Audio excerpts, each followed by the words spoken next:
Last time I came through here, I noticed a few things. Put the bait out because I put it out late because I was lazy. I noticed all these old bark fibers. There's a bunch hanging from that tree over there, which I already collected. There's some more on it. So I'm probably going to collect up a bunch of these, and maybe this weekend I'll be doing a video on cordage making, which I think could be fun. It came from this bark right here, I think. There's quite a few fibers on it. So we'll be taking a bunch of this stuff. I'll probably spend a few minutes here gathering stuff up once I'm done checking on the crayfish traps. I don't know if you can see that right there, but those are some bark with some fibers twisted around that branch. This is a basswood.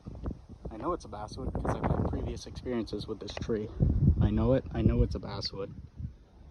And they're very good fiber trees for their cambium, which I'm assuming right there, that limb broke there in a storm, and that fiber got wrapped around it. So I'm going to see if I can get that along with those two dead branches there, and I'll be able to harvest the fiber directly from the bark, hopefully. I've never tried to process like basswood specifically, especially with the bark on, but I think I have an idea of how to do it. So I'm going to try to get to those without falling down into the river. Okay, I've got the branches and I've stripped the bark off of them. Unfortunately, this one I think has been rotting for too long. The fibers aren't really good. So you either want to harvest live fibers from the tree, which that's a trickier process because it very well may kill the tree.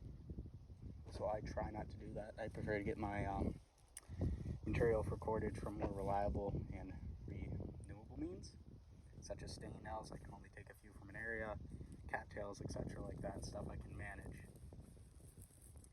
So I'm going to take this, I'm going to gather some more up the way there, and I'll be using it this weekend hopefully.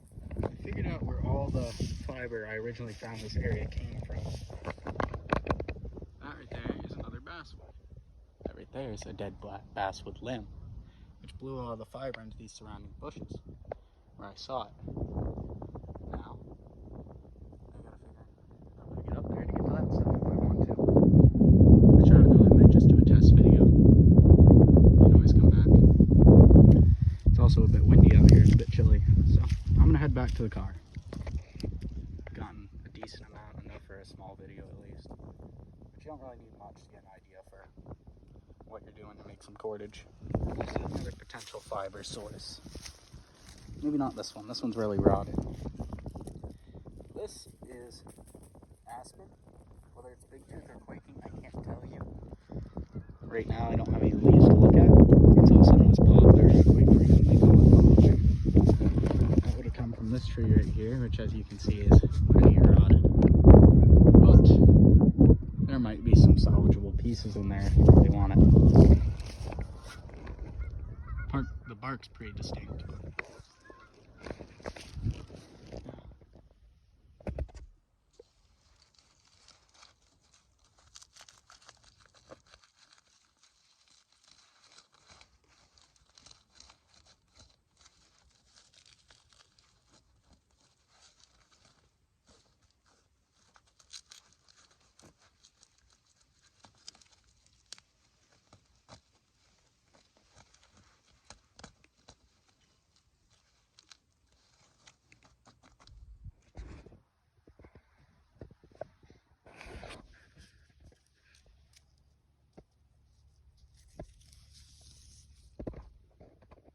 So I'm sitting under this kind of collapsed gazebo, just scraping some of the bark off this fiber, getting it ready for the next cordage video, which may or may not go up today. This is all fiber that was gathered from dead basswood branches.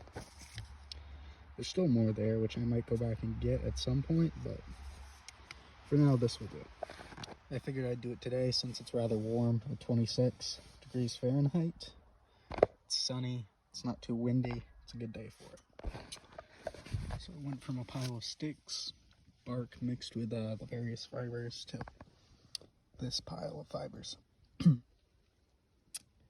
Which is pretty good, considering a lot of the stuff I brought back wasn't very good quality. It's somewhat rotten, damaged. but we'll see how it turns out. I think it'll turn out pretty good.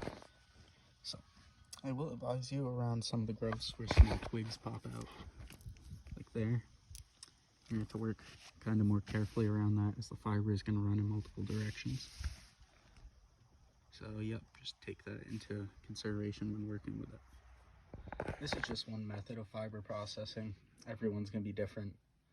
This happened to be dead already, so the bark was very easy to remove.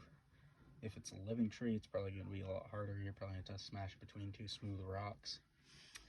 So this will be twisted into cordage, like what you see here. This is cattail cordage. This is going to be basswood. I'm hoping to do it a lot thinner. So basically how I remove the bark is I would work it between my fingers and then scrape it off with my nail, which worked really well.